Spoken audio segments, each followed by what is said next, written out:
نبی اکرم صلی اللہ علیہ وآلہ وسلم نے فرمایا، جب تم نے جمعہ کے دن اپنے ساتھی سے دوران خطبہ کہا کہ چپ رہو تو تم نے لغو کام کیا۔ اگلی حدیث، ابو سعید خدری رضی اللہ عنہ کہتے ہیں کہ نبی اکرم صلی اللہ علیہ وآلہ وسلم خطبہ دے رہے تھے۔ اسی دوران ایک شخص مسجد میں آیا۔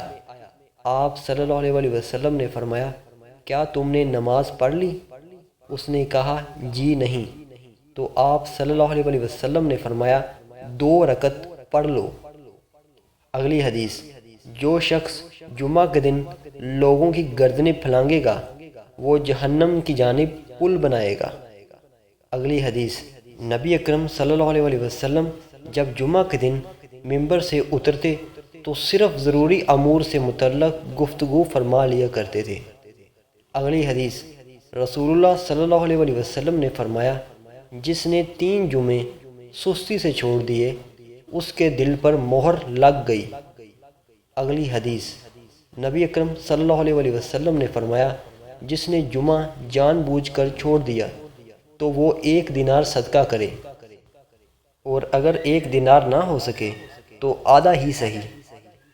اگلی حدیث، ابو ہریرہ رضی اللہ عنہ کہتے ہیں کہ رسول اللہ صلی اللہ علیہ وآلہ وسلم نے فرمایا، بے شک جمعہ کے دن ایک ایسی گھڑی ہے کہ جو مسلمان بندہ نماز پڑھتا ہوا اسے پالے اور اس وقت اللہ تعالیٰ سے کسی بلائی کا سوال کرے تو اللہ اسے عطا فرماتا ہے۔